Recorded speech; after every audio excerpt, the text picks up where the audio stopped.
el mundo y la manera de pues promover el desarrollo económico, pero de una manera distinto, ¿no?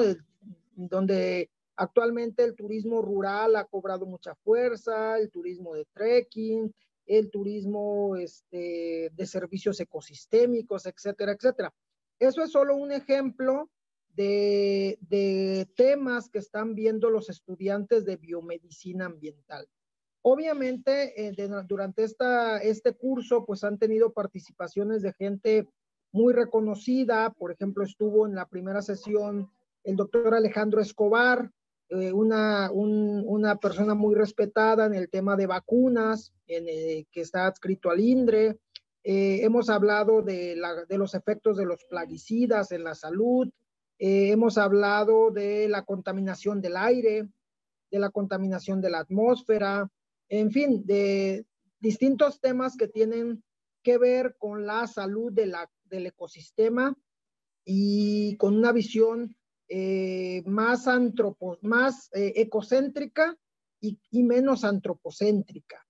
En ese sentido, cuando estuvimos buscando profesores que pudieran participar en esta, acá le llamamos unidad de aprendizaje, que no es otra cosa más que un curso, una materia, lo que le llamamos tradicionalmente, nos llamó mucho la atención su perfil porque habla mucho de relacionados con la migración, con temas de los efectos del humano en la sociedad, ¿no? Y en este sentido, pues la verdad es que estamos muy contentos. También habría que decir, doctora, que esta licenciatura nace en el entorno de la pandemia. Esta generación es el primer semestre de esta licenciatura y nace con un enfoque y con un énfasis en la educación mixta o en la modalidad mixta. Esto nos ha permitido que personas como usted o personas que han participado, por ejemplo, desde la Universidad de Barcelona, pues los jóvenes de licenciatura tengan contacto con profesores de otras instituciones, de otros países incluso, y que sean los expertos que trabajan los distintos temas los que participen con diferentes puntos de vista y que enriquezcan la visión de los jóvenes de nuestra licenciatura, como ya le comenté, en biomedicina ambiental, ¿no? Entonces, más o menos ese es el panorama de esta reunión, de esta exposición, en la cual estamos muy contentos de recibirla a usted como invitada, ¿no? No sé si tenga algo que sumar a lo que ya comenté. No, pues muchas gracias por la invitación y una felicitación porque me parece una felicitación a quienes generaron este programa y a quienes inscribieron a esta licenciatura, porque creo que realmente es un abordaje muy interesante, desde mi punto de vista muy novedoso, no sé si lo hay en otros lugares, y creo que es una experiencia muy, muy rica. Felicidades por eso. Muy bien. Bueno, pues sin más preámbulo, doctora, voy a presentarla, voy a leer parte de su currículum, jóvenes. La doctora Ietza Rocío Bojorges Chapela es médico general, tiene una maestría en salud pública y tiene un doctorado en epidemiología. Sus líneas de investigación son los determinantes sociales y culturales en salud y haciendo énfasis en el género, en la salud mental y por supuesto en la epidemiología. Ella está adscrita al Departamento de Estudios de Población del Colegio de la Frontera Norte en Tijuana, Baja California. Es investigador nivel 2 del Sistema Nacional de Investigadores. Como ya comenté, ella es médico de formación, tiene una maestría en Ciencias de la Salud por la Universidad Nacional Autónoma de México y un doctorado en el Instituto Nacional de Salud Pública. Y tiene un sinfín de artículos científicos publicados. Es una persona, tiene varios proyectos de investigación que están relacionados con la salud mental, las trayectorias, la reintegración de jóvenes migrantes. Y en este sentido, la verdad es que nos llamó mucho la atención el perfil de la doctora, porque la migración humana tiene un impacto muy importante en la salud de las diferentes regiones, de las personas que viven en otras regiones. Prueba de ello, pues, es la pandemia de COVID-19, que siempre la traemos al tema, porque antes, hace muchos años, las epidemias y las pandemias avanzaban lentamente porque los virus y las bacterias viajaban en barcos, viajaban en carabelas, y podían tardar semanas o meses en llegar de un punto a otro. Ahora los virus viajan en Boeing, viajan en aviones de última generación, de tal manera que la variante del virus Omicron, que se descubrió apenas o que se reportó apenas la semana pasada en Sudáfrica, pues ahora nos damos cuenta que bastó con que la reportaran, con que dijeran que es una nueva variante, y la variante resulta que ya está en América, ya está en Canadá, ya está en muchos países de Europa. Y eso no quiere decir que haya llegado ayer, simplemente se identificó, se está haciendo epidemiología molecular, pero también debido a que yo estoy en este momento en Tepic, puedo tomar un avión en este momento y a lo mejor quizás mañana esté en Tokio. Lo mismo pasó con esta variante que se identificó en Johannesburgo, y resulta que al día siguiente ya había personas que se identificaron infectadas con esta variante y ya estaban en Berlín, ¿no? Entonces, la migración humana, sin lugar a dudas, es un factor que ha venido a cambiar la salud del planeta y, por supuesto, la salud de las diferentes poblaciones. Entonces, desde nuestro punto de vista, de la maestra Herminia Ventura, quien me acompaña como profesora de este curso, al igual que un servidor, pues estamos convencidos de que las cuestiones de migración y las cuestiones de epidemiología tienen muchísimo que ver con, no solo con la salud humana, sino con la salud del ecosistema, la salud del planeta. Invadimos o colonizamos lugares que podían en este momento ser vírgenes, y a los pocos años ya podemos tener una ciudad asentada en ese lugar, ¿no? Entonces, muchas gracias, doctora, por aceptar participar, y le voy a ceder el uso de la voz. Sí, muchísimas gracias. Voy a compartir una presentación. Ahí ya se ve, ¿verdad? Sí, sí, sí. Ok. Bueno, viendo la explicación que me mandaron acerca del curso, vi que hablaban de razonamiento científico multidisciplinario, ¿no? Del interés en promover la capacidad de razonamiento científico multidisciplinario. Entonces, orienté esta presentación en ese sentido. Les voy a hablar de migración y salud, les voy a hablar de investigaciones que yo he hecho, incluso de una que no es de migración y salud, sino de otro tema, pero tratando de explicarla desde este punto de vista del razonamiento científico, de cómo llegamos a un problema de investigación y cómo trabajamos sobre ese problema de investigación. Eh, Tengo la presentación, digamos, para hablar más o menos quizá una hora o algo así, pero yo preferiría, voy a ir haciendo pausas y les voy a ir preguntando si tienen comentarios, si tienen algo que quieran decir, y para que sea más como un diálogo, me gustaría que fuera. Y también si quieren en cualquier momento decir algo, bueno, pueden, no sé si yo voy a poder ver si levantan la mano, pero incluso si quieren prender el micrófono y interrumpir, adelante. Creo que no somos demasiados y creo que puede ser más interesante si lo vamos haciendo así, ¿no? Entonces, voy a iniciar y pues ustedes me van diciendo si quieren que revisemos algo, si tienen algún comentario, alguna idea que les surja. Adelante, Entonces, doctora, adelante. sí, gracias. Como les comentaba, bueno, ya les dijeron que un poco acerca de mi currículum, pero yo trabajo en el Departamento de Estudios de Población en el Colegio de la Frontera Norte, aquí en Tijuana. Y creo que una de las cosas muy interesantes del Colegio de la Frontera Norte es justamente este aspecto interdisciplinario o multidisciplinario más bien, digamos. No sé si ya han tenido algún otro ponente que sea del COLEF, le decimos el COLEF al Colegio de la Frontera Norte, pero tenemos compañeros que son biólogos, compañeros que son físicos, compañeros que son sociólogos, compañeros que son antropólogos, o sea, tenemos de muchas diferentes áreas y en algunos proyectos colaboramos entre las diferentes áreas para abordarlos desde estos puntos de vista. Y mi experiencia viniendo más bien del área de, pues, de la salud pública, que yo siempre había estado más bien en estas áreas de los institutos nacionales de salud, etcétera, ha sido que la posibilidad de interactuar con colegas de otras áreas permite ver las cosas de maneras que a uno nunca se le hubieran ocurrido si se hubiera quedado solamente en su disciplina de origen.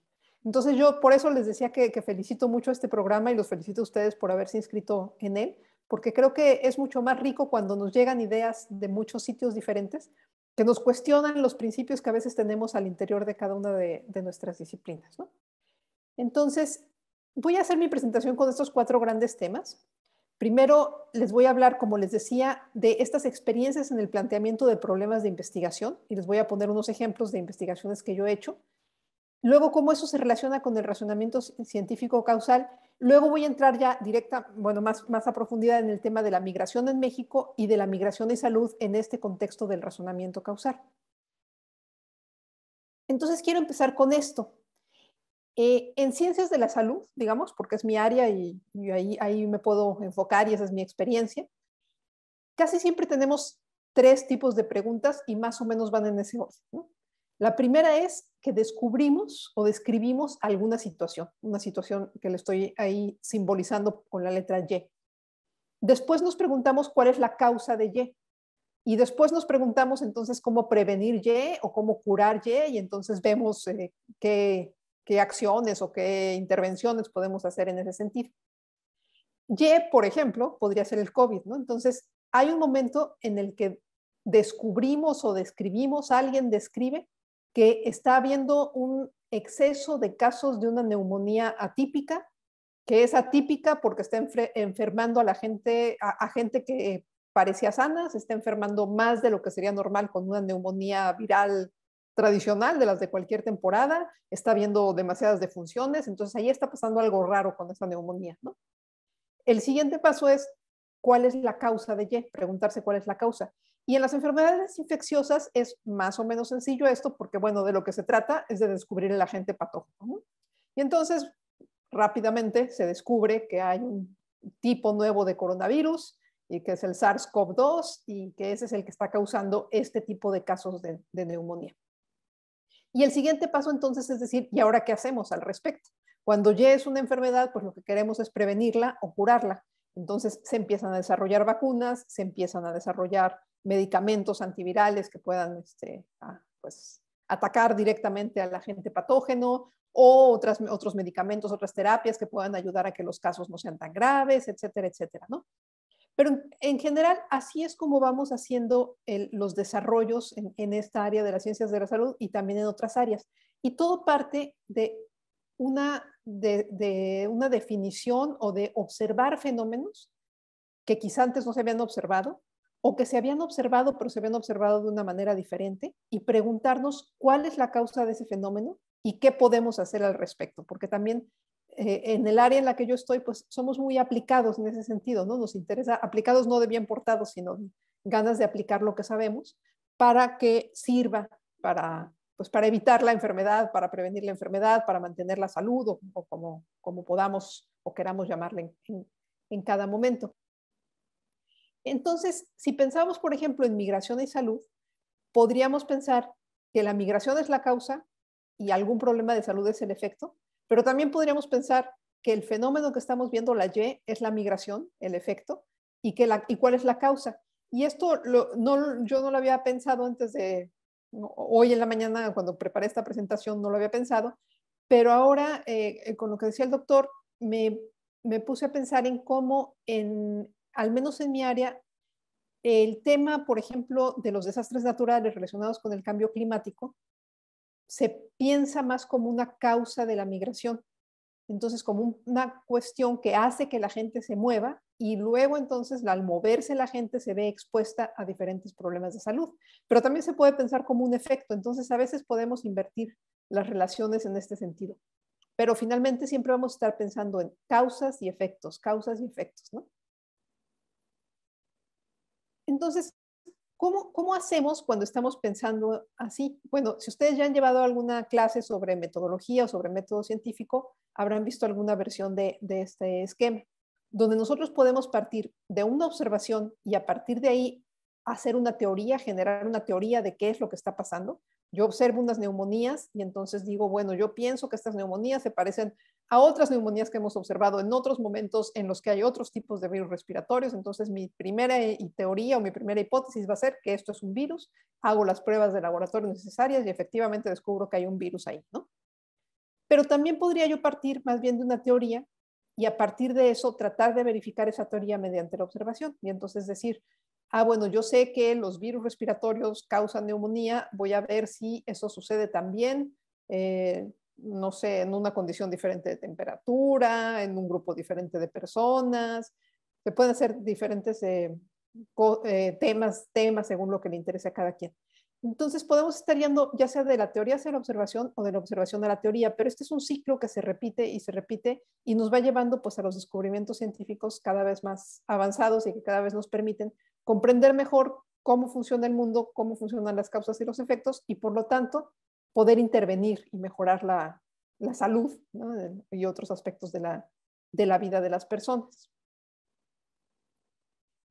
Entonces, ¿cómo surge la idea de una investigación? Y aquí son estos 4 ejemplos que les quiero poner. Primero podemos ver una situación en la que se observa un fenómeno y entonces surge el interés por describirlo, simplemente describirlo porque es un fenómeno que no se conoce. Y entonces ahí yo les pongo el ejemplo de preguntarse cuál es la frecuencia de infección por SARS-CoV-2 en migrantes. Y esa parece una pregunta muy simple de contestar, pero no lo es tanto y ahorita vamos a ver con más detalle por qué. Pero el hecho es que, por ejemplo, en México no tenemos información que nos permita saber con certeza cuál es la frecuencia de infección por SARS-CoV-2 en migrantes. Sí, apenas sabemos cuál es la frecuencia en la población, tenemos aproximaciones, tenemos datos de la vigilancia epidemiológica que nos dicen aproximadamente cuántos casos hay, pero como ustedes saben, en México estamos utilizando un sistema de vigilancia epidemiológica, que es un sistema de vigilancia centinela, que no pretende conocer todos los casos que está habiendo de infección, ni de la enfermedad, ¿no? Ni de COVID. Doctora, Entonces, sí. en este contexto, a mí me gustaría que nos dijera qué es cómo se puede definir un migrante, o sea, en qué tipo de migrantes. Porque un migrante puede ser una persona, digamos, una migración interna o una migración que venga, por ejemplo, de Centroamérica. Usted vive en Tijuana y ahí la palabra migrante es muy distinta a lo que pudiera ser en el resto del país, ¿no? Claro, claro. Y ese es uno de los problemas de por qué no podemos contestar esta pregunta tan fácilmente. No hay una definición internacionalmente aceptada que sea muy precisa de migrante. Hay una definición que es muy general, que es la de una persona que cambia de manera permanente su lugar de residencia. Y entonces eso puede ser migración interna cuando es al interior de un mismo país o migración internacional cuando es entre países. Pero digamos, al interior de eso hay muchas variaciones, porque ¿qué significa cambiar permanentemente de residencia, no? Por ejemplo, si ustedes se van a estudiar a otro país que no sea México y su doctorado dura 6 años, ¿son migrantes o no son migrantes, no? Entonces, sí se considera, de acuerdo a algunas clasificaciones, que los estudiantes internacionales son migrantes, porque se están cambiando de residencia de manera permanente.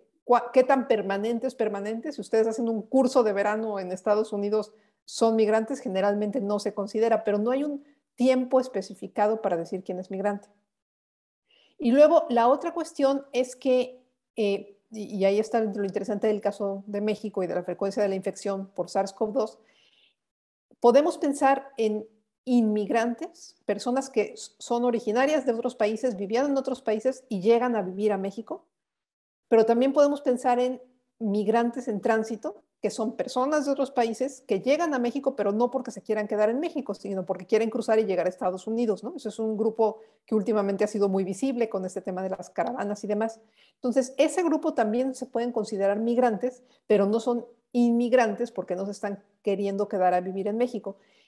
Entonces, si yo pregunto cuál es la frecuencia de infección por SARS-CoV-2 en migrantes, me podrían decir en cuándo y en quiénes. Por ejemplo, si yo quisiera saber en este segundo de este momento en el que estamos hablando cuántas personas migrantes con SARS-CoV-2 hay en México, sería diferente que si lo preguntara al segundo siguiente porque quizá una persona ya entró o una persona ya salió del país. Entonces, eso va cambiando. Y como en México tenemos este fenómeno de migración en tránsito importante, se vuelve mucho más difícil entonces calcular, justamente.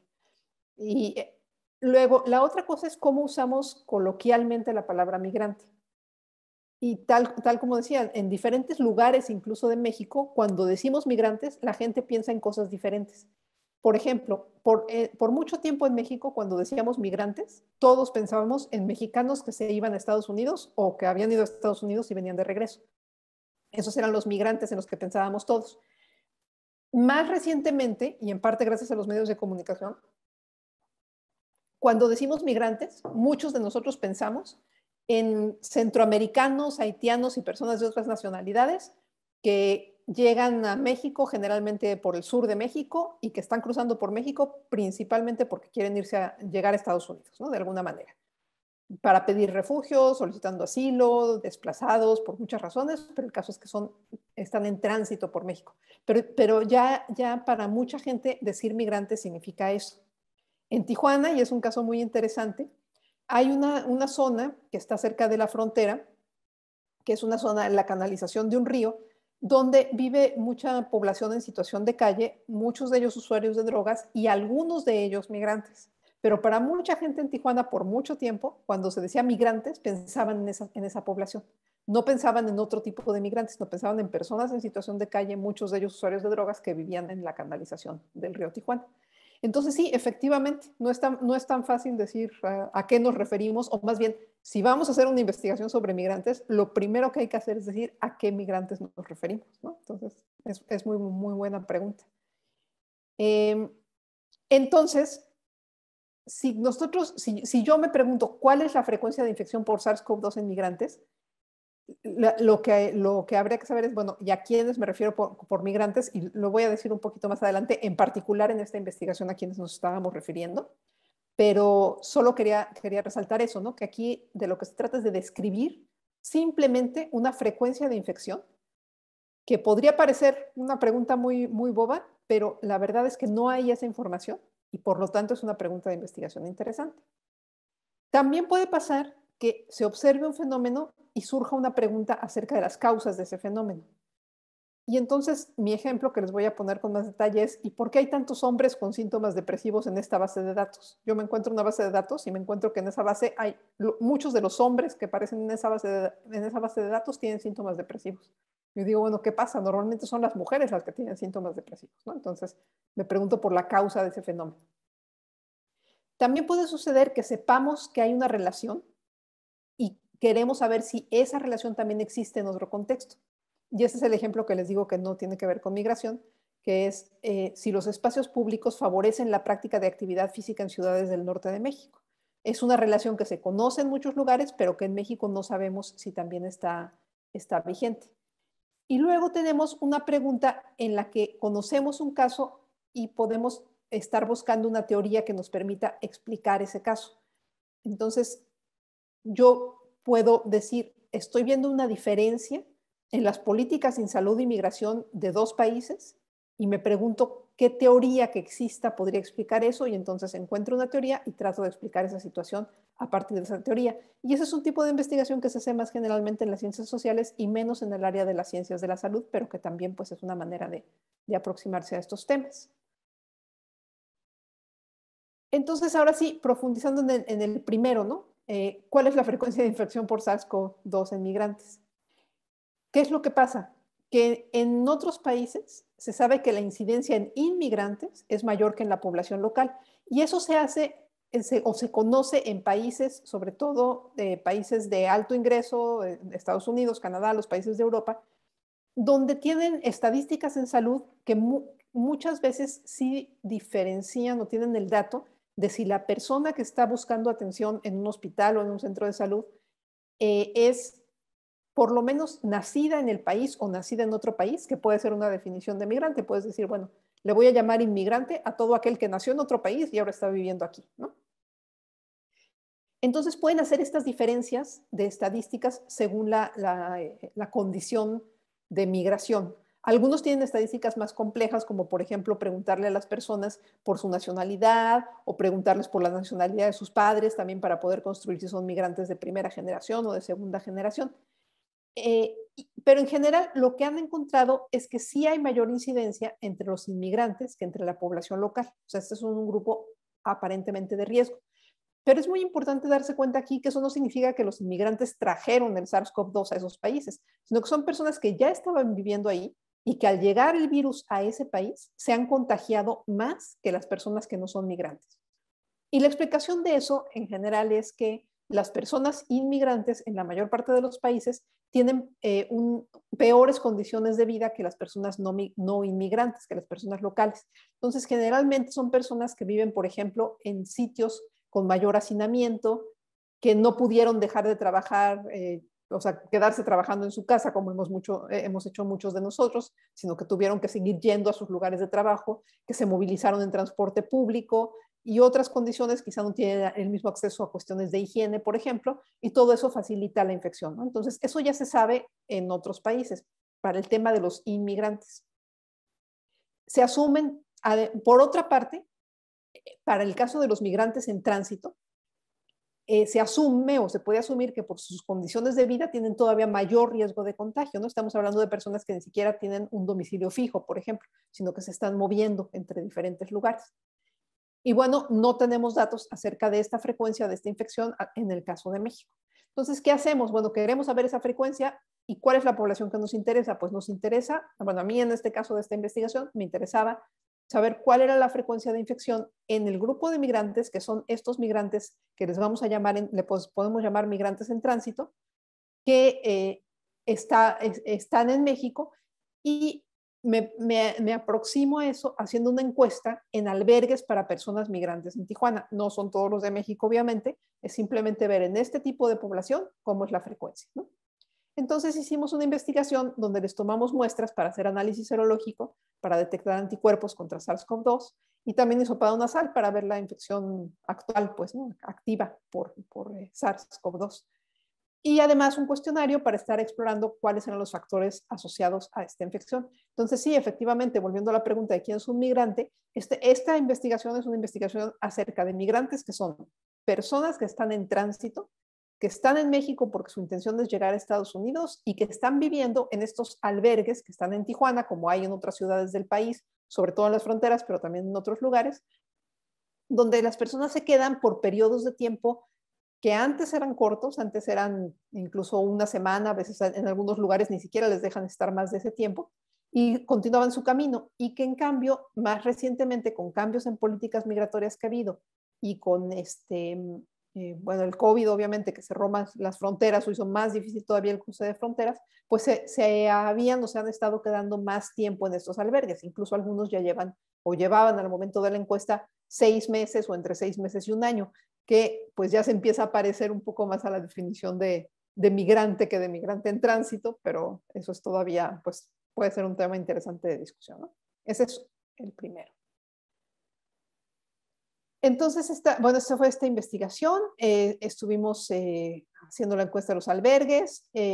Incluimos también algunas personas que no estaban viviendo en los albergues, solo para comparar, pero que tenían otras características similares, y fueron casi 400 personas con 33 años de edad promedio. La mitad, un poquito más de la mitad eran mujeres, y vemos las barras azules para concentrarnos en las de los albergues. Un poquito más de la mitad eran mujeres. ¿Qué será? Casi 3/4 partes viajaban con niños o niñas o adolescentes que dependían de ellos, se viajaban como en grupos de familia o de otro tipo, pero con menores a su cuidado. El 80% eran personas que estaban solicitando o iban a solicitar asilo en Estados Unidos. Y bueno, también interesante es que de estas personas que encuestamos, el 20% más o menos eran personas nacidas en México. Y entonces ahí lo que podemos ver es que esas personas ya no caen en la categoría de migrante internacional, sin embargo, estaban viviendo en estos albergues porque querían cruzar Estados Unidos porque eran desplazados internos en México, o sea, personas que habían salido de su lugar de origen por la violencia en su lugar de origen en México y querían pedir refugio en Estados Unidos escapando de esta violencia. Y en ese sentido, pues se parecen mucho a personas que vienen de Centroamérica por las mismas razones, que también quieren llegar a Estados Unidos para pedir asilo y que están detenidos en estos albergues en la frontera norte, en Tijuana en este caso, antes de poder cruzar, ¿no? El segundo ejemplo, tenemos un fenómeno y entonces nos preguntamos por sus causas. Les decía, ¿por qué hay tantos hombres con síntomas depresivos en esta base de datos? Bueno, se sabe en la literatura internacional y nacional y en cualquier lugar que ustedes averigüen que la prevalencia de síntomas depresivos o de depresión, como sea que se mida, es mayor en mujeres que en hombres. Siempre pasa eso. Eso obedece a diferentes causas. Una posible causa es que los cuestionarios con los que preguntamos por depresión preguntan por cosas que no son socialmente o no son todavía tan socialmente aceptadas entre los hombres. Por ejemplo, preguntan si usted ha llorado o si usted se ha sentido muy triste. Entonces, llorar, por lo menos, es una conducta que todavía en algunos medios no es aceptada entre los hombres, ¿no? Entonces, eso hace que los hombres, aunque hayan estado muy tristes, digan, no, yo no he llorado, y entonces sus puntuaciones en los cuestionarios son más bajas. Esa es una posibilidad. Pero más probablemente, y quizá el mayor peso de esto, tiene que ver pues con condiciones de vida de las mujeres en comparación con las de los hombres, algunas desigualdades o inequidades de género, que hacen que las mujeres pues tengan más estos síntomas de depresión, ¿no? Bueno, si lo vemos como cómo se ve en la población general, por ejemplo, en la encuesta nacional de salud y nutrición en México, de la que se hizo la más reciente de 2018-2019, el 17.6% de las mujeres tenía síntomas depresivos clínicamente significativos, de las mujeres adultas, y el 8.8% de los hombres tenía síntomas depresivos clínicamente significativos, o sea, más o menos la mitad, ¿no? Podemos decir que más o menos el doble de las mujeres que de hombres tienen síntomas depresivos en un momento dado. Si ustedes ven estudios hechos en universidades, si ven en escuelas, en otras encuestas que sean representativas de cualquier población en México y en casi todos los demás países, siempre es algo así, ¿no? Más o menos el doble de las mujeres que de los hombres. Entonces, fue un hallazgo extraño encontrar en esta base de datos, que es de la encuesta de migración en las fronteras de México, en el año 2010, que había casi el mismo porcentaje de hombres que de mujeres que reportaban. Esta encuesta no tiene un cuestionario en sí para depresión, pero tenía algunas preguntas de lo que podría considerarse síntomas de depresión. Por ejemplo, preguntaba, ¿se ha sentido usted triste? Y era casi el mismo porcentaje de hombres que de mujeres que reportaban esta sensación, esta emoción. Eso es realmente muy, muy, muy extraño. Entonces es la pregunta, ¿por qué hay tantos hombres con síntomas depresivos en esta base de datos? Y entonces, explorando un poquito más, esta es una encuesta que se aplica en la frontera norte de México a personas que están entrando a México después de haber estado en Estados Unidos viviendo o por un tiempo más o menos prolongado porque estuvieron ahí viviendo, trabajando, o bien porque los deportó la autoridad migratoria de Estados Unidos de regreso a México. Y lo que encontramos al analizar esta base es que ese porcentaje muy alto de hombres que decían que estaban tristes eran sobre todo los que habían sido justamente deportados desde Estados Unidos. Y entonces la pregunta fue, ¿será entonces que hay una relación entre ser deportado y tener síntomas depresivos?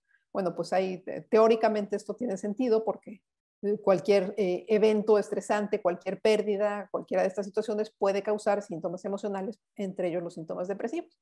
Entonces decidimos hacer una encuesta para ver cómo estaba esta situación, ya con un instrumento estandarizado adecuado para medir síntomas depresivos. Y hicimos una encuesta a los deportados, y bueno, también había mujeres, pero la mayoría son hombres, al momento de entrar a México, o sea, el momento en que en la frontera los estaban regresando desde Estados Unidos hacia México, con este cuestionario, que es un cuestionario estandarizado para medir trastornos mentales comunes, y encontramos estos datos. Encontramos que en el total de la muestra, el 16% de las personas tenían síntomas, aquí no son solamente depresivos, sino también de ansiedad, pero síntomas clínicamente significativos, el 16%. Y ya al interior de quienes estaban siendo deportados, pasaba como pasa siempre. Era más frecuentes en las mujeres, 40%, que entre los hombres, 12%. pero a la hora que se juntaba el grupo de hombres y de mujeres, como en esta base de datos o en esta población hay más hombres que mujeres, bueno, el promedio o el porcentaje final quedaba en 16%. Preguntamos también en este cuestionario si habían pensado recientemente en quitarse la vida y encontramos que el 8% de las mujeres y el 2% de los hombres sí habían pensado recientemente en quitarse la vida, que es un indicador pues, muy grave de un problema de salud mental que puede ser una urgencia, 3% para el total. Y entonces identificamos esto, que sí eran altas las prevalencias de problemas de salud mental en las personas que estaban siendo deportadas de regreso a México. Ahora este es otro ejemplo. Aquí sabíamos que había una relación y queríamos ver si se aplicaba esa relación en otro contexto. ¿Por qué? Bueno, sabíamos que la mayoría de los estudios en países de ingreso alto muestran que vivir cerca de un espacio público se asocia con más actividad física. Esta es una investigación que hicimos justamente en colaboración con algunas colegas del COLEF que se dedican al tema de espacios públicos, ciudades saludables, el medio ambiente urbano y cosas así, ordenamiento urbano. Y entonces ellas estaban interesadas en cómo están distribuidos los espacios públicos en las ciudades y nos empezó a interesar ver si eso tenía algún efecto en el estado de salud de las personas y decidimos concentrarnos en esto, en la práctica de actividad física. También tenemos algunos análisis sobre el tema de salud mental, justamente. Entonces, sabíamos que la mayor parte de los estudios, otra vez, en Europa, en Estados Unidos, y en este caso hay muchos en Nueva Zelanda y en Australia, que relacionan el hecho de vivir cerca de un espacio público o un espacio verde o un parque, o hay diferentes definiciones, se asocia con que las personas hagan más actividad física, que es una práctica, digamos, buena para la salud, y entonces hay un argumento que dice que una manera de mejorar la salud de las personas es abrir este tipo de lugares, estos tipos de parques o deportivos o lo que sea, donde las personas puedan acudir a hacer actividad física y, bueno, pues en ese sentido mejorar su salud. Pero algunos estudios no han encontrado eso, y el único estudio que en ese momento localizamos en México, que se había hecho con una metodología rigurosa, no había encontrado una relación. Se había encontrado que en realidad lo único que era un estudio hecho en la ciudad de Cuernavaca, y lo único que encontraba es que había una relación entre practicar actividad física y usar el transporte público. Pero los parques de los deportivos no parecían relacionarse. Entonces era interesante preguntarse cómo está esta relación en ciudades del norte de México. Porque además, bueno, las ciudades en las que trabajamos, Tijuana y Ciudad Juárez, se caracterizan por tener un clima extremoso, donde en ciertas épocas del año, sobre todo en Ciudad Juárez, puede ser muy caliente o puede ser muy frío. Y estamos hablando de espacios públicos abiertos, donde el hecho de que el clima sea poco favorable también podría estar impidiendo que las personas usaran esos espacios para hacer actividad física. Entonces, lo que hicimos aquí fue una encuesta en hogares, una en Tijuana y una en Ciudad Juárez. Aplicamos un cuestionario estandarizado previamente validado para medir actividad física y utilizamos sistemas de información geográfica para mapear dónde estaban los espacios públicos abiertos. Incluimos en esto parques de diferentes tamaños y también deportivos, pero deportivos abiertos, no gimnasios cerrados, sino digamos lugares donde hay canchas de fútbol, canchas de básquetbol, canchas de voleibol, cosas así, o pistas para correr. E incluimos también algunos espacios de universidades que por tener jardines grandes, la gente los utiliza, por ejemplo, para ir el fin de semana a hacer como sus días de campo en estos lugares, ¿no? Y entonces lo que hicimos fue asociar para las personas de la encuesta, pues sabíamos dónde estaban localizadas, podíamos localizar también los espacios públicos, ver qué área de espacio público había cerca de los hogares de estas personas y ver si las personas que tenían más área de espacio público cerca de sus hogares hacían más actividad física. Este es un resultado, bueno, el resultado principal en ese sentido. Entonces, en esta gráfica lo que se muestra es en la parte horizontal, en el eje horizontal, cuántos metros cuadrados de espacio público había en un radio de 400 metros alrededor de la casa de cada persona, desde 0 metros cuadrados hasta alguien que tenía 400,000 metros cuadrados o algo así. Y en el eje vertical lo que vemos es los METs, que son los equivalentes metabólicos, que es una medida de la actividad física, que realizan por semana. Los METs se calculan a partir del tipo de actividad y el tiempo. Entonces, por ejemplo, correr da un número de metros por segundo que es mayor que caminar, o si ustedes corren rápido, pues son más METs y así, ¿no? Entonces, este cuestionario permite calcular esos METs por semana. Y bueno, aquí tenemos más o menos el rango desde 0 METs, la gente que hacía 0 actividad física, hasta algo así como 80,000 METs por semana.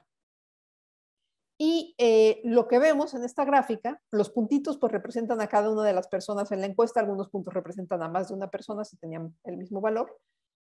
Lo que vemos es que la mayor parte de las personas se concentraban en lugares o en hogares que tenían menos de 100,000 metros cuadrados de espacio público de actividad física, y de hecho muchas tenían 0 metros cuadrados de espacio público alrededor de su hogar, ¿no? En este rango de 400 metros, en este radio de 400 metros.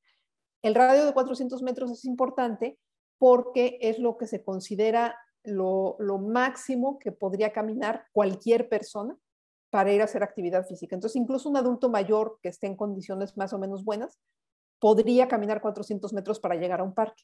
Si el parque está más lejos de 400 metros, entonces ya para un adulto mayor ya no es tan fácil llegar a ese lugar. Ya, por eso la recomendación internacional es que toda persona tenga al menos un espacio público de este tipo en ese radio de 400 metros. Y bueno, vemos que aquí la mayor parte de la gente no tenía eso, o tenían muy poquitos metros, ¿no?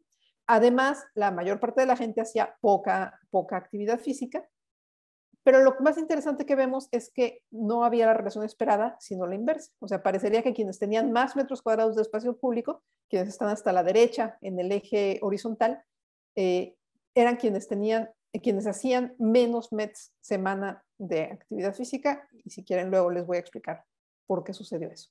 Pero este es el ejemplo de, sabíamos que había una relación que se veía en otros lugares, queríamos ver si aquí se veía también, y lo que vimos es que no se veía esa relación. Se veía una relación justamente la opuesta. Y este es el último ejemplo. O sea, conocemos una situación y nos preguntamos cómo explicarla, pero no tanto como una causa, sino como qué teorías conocemos que puedan explicar esto.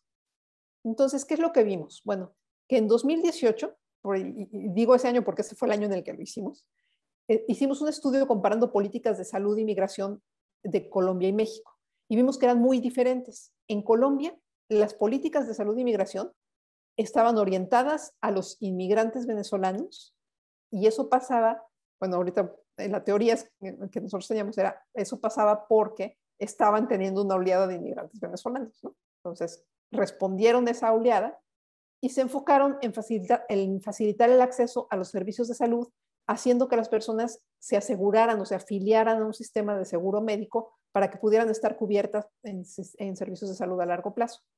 Al mismo tiempo, en México, las políticas de salud estaban orientadas a los migrantes mexicanos y el acceso para inmigrantes no se contemplaba o se contemplaba solo a corto plazo.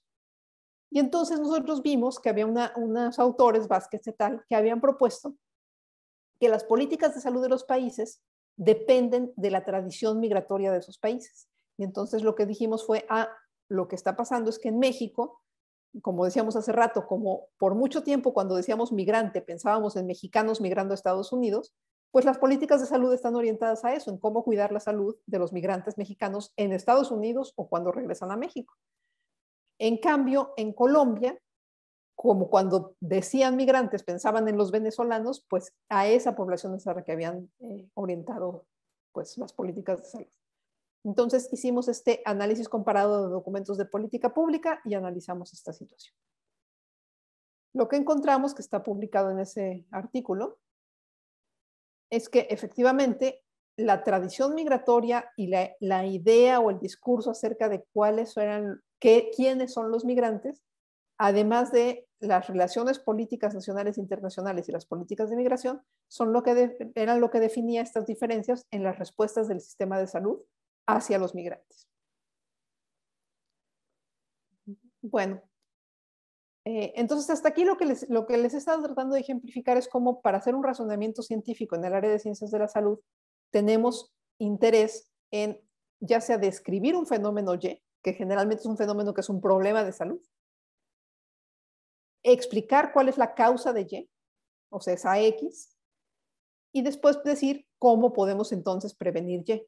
Esa X, en el caso de los ejemplos que yo les he dicho, son causas que no tienen que ver con un virus, como en el ejemplo del coronavirus, sino como mi enfoque es más desde la epidemiología social o desde los determinantes sociales de la salud, pues son causas sociales, ¿no?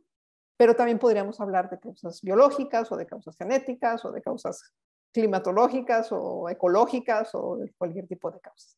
Pero son como los tres principales temas que nos interesan cuando estamos hablando de esto. No sé si quieren hasta aquí hacer algún comentario, alguna... Adelante, jóvenes, ¿alguna pregunta? Por ahora no. Ok. Bueno, no se vayan a dormir, ¿eh? No, bastante, de verdad es que bastante interesante, doctora, todo este enfoque de la salud y yo diría del comportamiento humano, ¿no?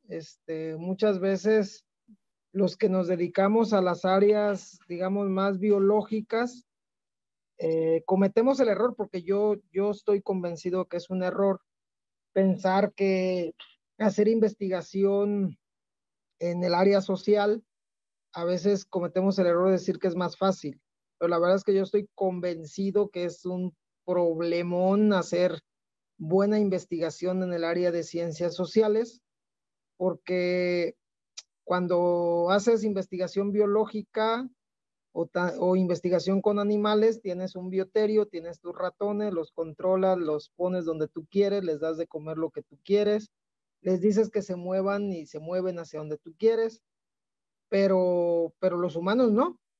Entonces, ¿cómo los controlas? Y más, si ya hacer investigación social es difícil, hacer investigación de salud social es mucho más complicado. Entonces, la verdad es que son datos pues bastante interesantes que explican conocer diferentes fenómenos. En este caso, pues el caso de la pandemia, del estado de salud, del estado de ejercicio. Muchos pensarían, es que si tuviera el parque enfrente de mi casa, haría ejercicio todos los días. Y luego te das cuenta que no es cierto, ¿no? Aunque te pongan el parque ahí, luego no vas, ¿no? Entonces, y eso se replica tanto de manera individual como de manera colectiva. Entonces, la verdad es que es muy yo este enfoque. Adelante. Sí, muchas gracias. Sí, efectivamente, creo que es muy complejo. Yo no sé cuál es más compleja y más difícil. Sé que quizás es más caro hacer el tipo de investigación que ustedes hacen, ¿no? Por todos los reactivos y aparatos que tienen que comprar, y a lo mejor la nuestra es un poquito más barata, pero de que es difícil, es difícil. Y sí, a ver, yendo al tema de los ratones, justamente, ¿no? Este es el esquema que, digamos, representa muchas de las investigaciones que yo hago, ¿no? Donde yo digo, la migración hace que tengamos riesgo de enfermar, a nivel individual o a nivel colectivo, ¿no? Las epidemias, justamente como mencionaban, pues es un riesgo colectivo de enfermar que puede estar asociado con la migración. Y que, por cierto, nada más como comentario, en realidad en el caso de COVID no está asociado con o sea, no podemos decir que la pandemia es causada por la migración, sino por otro tipo de movilidad que es el turismo o los viajes de trabajo. Porque el número de personas que se mueven por el mundo para migrar es menor que el número de personas que se mueven por el mundo por turismo, por estudios, por trabajo, ¿no?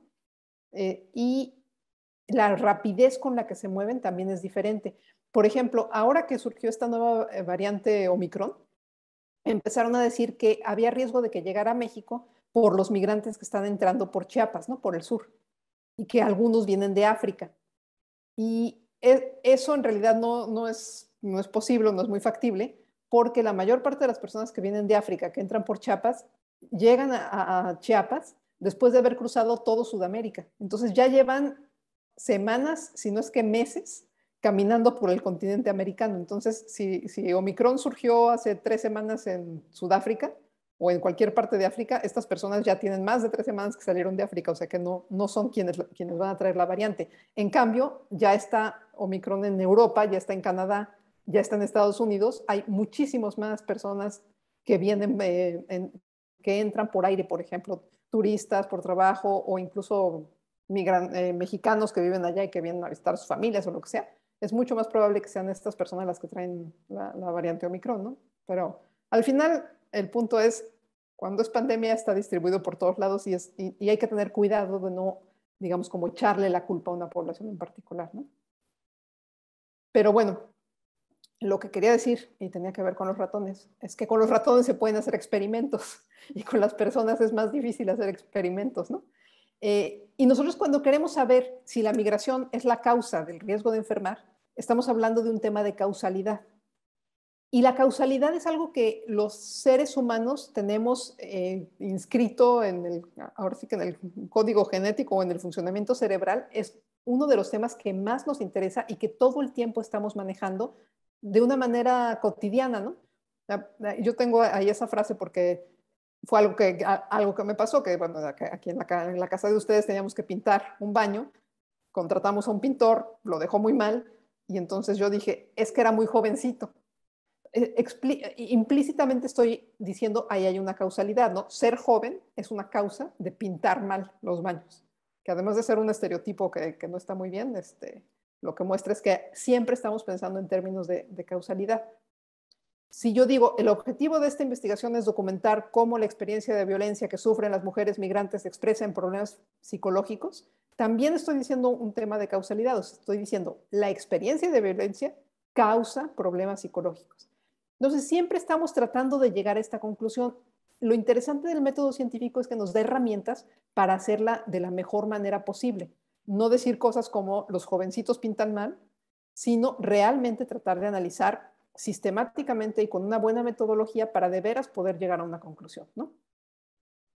Y esta es la manera en la que en el área al menos de la epidemiología abordamos este tema, que es se llama causalidad contrafactual, y se llama contrafactual porque es como hay un hecho y hay lo que hubiera sucedido, ¿no? Entonces, contra el hecho, digamos, lo que hubiera sucedido. Si X no hubiera ocurrido, Y no hubiera ocurrido. Si X hubiera ocurrido, Y sí hubiera ocurrido. Entonces X es una causa de Y. Así es más o menos como lo decimos. Si no hubiera aparecido el SARS-CoV-2, no hubiera habido neumonías atípicas que ahora se llaman COVID, son una enfermedad que se llama COVID-19. Entonces el SARS-CoV-2 es la causa de COVID-19. Si esta persona no hubiera migrado, no hubiera tenido síntomas depresivos. Entonces la migración es la causa de los síntomas depresivos, ¿no? Esa es la lógica con la que hacemos esto. Lo hacemos además cuando utilizamos métodos cuantitativos, diciendo, si X no hubiera ocurrido, la probabilidad de que ocurriera Y sería mucho menor de lo observado. O sea, ¿qué esperaría yo en otras circunstancias? Yo les decía, yo esperaría que los hombres tuvieran el 50% de probabilidad de tener síntomas depresivos en comparación con las mujeres. Si no fuera un grupo de hombres a los que deportaron desde Estados Unidos, la probabilidad de que tuvieran síntomas depresivos sería mucho menor de lo observado. Y entonces hago un análisis estadístico y el análisis estadístico me dice si eso que estoy afirmando es cierto o no es cierto, y eso me da como herramientas para poder decir de una manera más sistemática y más convincente o más correcta que sí hay una relación causal entre X y Y. En este caso, la deportación y los síntomas depresivos. También lo podemos decir, cuando X ocurre, la probabilidad de que ocurra Y es mayor que cuando X no ocurre. Cuando una persona es deportada, la probabilidad de que tenga síntomas depresivos es mayor que cuando la persona no es deportada, ¿no? Y así. Y eso es lo que está detrás de esta gráfica, justamente. En esa gráfica que les mostré hace rato, lo que se está queriendo decir es, si X ocurre, si hay más metros cuadrados de espacio público, la probabilidad de que se haga actividad física es mayor que cuando no hay espacio público, ¿no? Esa es la hipótesis. Y la gráfica no concuerda con esta hipótesis. La línea de puntitos rojos es la que representaría la hipótesis, ¿no? Nuestra hipótesis era, al aumentar los metros cuadrados de espacio público, aumentará los METs semana de actividad física. Y pues nada, que no fue así, sino que fue justamente al revés. Y resulta que fue justamente al revés porque lo que se asociaba más con la actividad física era, como en el caso de ese que les comentaba de Cuernavaca, el utilizar un transporte público o tener una ocupación que requiriera actividad física. Y las personas que trabajan en ocupaciones que requieran actividad física y que se mueven en transporte público generalmente son personas con un nivel de ingreso más bajo. Y las personas con un nivel de ingreso más bajo, en la mayor parte de las ciudades, viven en zonas con menos metros cuadrados de espacio público. Porque en casi todas las ciudades, y sobre todo en estas del norte de México, los parques son cuestiones un poco de lujo, son caros de mantener, hay que regarlos, hay que cortarles el pasto, hay que cuidar que no los grafiteen, etcétera, etcétera. Entonces, son cosas que se hacen más en las zonas de mayor ingreso. En muchas ciudades de México hay esta inequidad en la distribución de los espacios públicos. Y entonces lo que sucede es que las personas que tienen más metros cuadrados de espacios públicos son personas de mayor ingreso que se mueven en automóviles particulares y tienen actividades laborales que son estar sentados enfrente de una computadora, por ejemplo, todo el día, ¿no? Entonces tienen menos actividad física. Esas personas, por el contrario, si vemos solamente la actividad física en gimnasios, pues sí hacen más actividad física en gimnasios privados, quiero decir, porque tienen acceso a ese tipo de espacios. Pero aún así, no juntan tantos METs semana como una persona que todos los días camina 30 minutos para subir a un transporte público, otros 30 minutos de regreso, que en su trabajo es, por ejemplo, albañil, ¿no? Son de los que tienen más actividad física cotidiana. Entonces, por eso estábamos viendo esa relación que interesantemente no se da en los países de mayor ingreso, quizá en parte porque los espacios públicos están mejor distribuidos. Y la otra cosa que observamos y que tiene que ver con lo que decía el doctor hace rato, es que este estudio justamente tratamos de hacerlo de una manera interdisciplinaria, pero también con métodos cualitativos y cuantitativos, con métodos mixtos. Y entonces en el método cualitativo, lo que nos dijeron las personas en entrevistas fue que no usaban los parques porque eran muy chiquitos.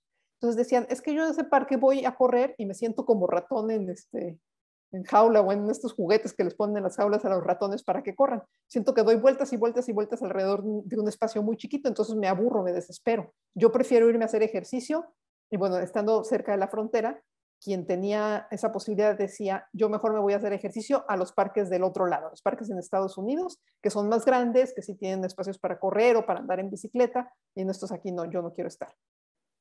También nos decían, los parques de aquí, pues sí, puede ser que estén bien, pero yo no los uso porque se me hacen peligrosos, porque en la noche no tienen iluminación, porque en el día están muy solos, porque aquí hay mucha violencia en esta zona, yo prefiero no salir al parque.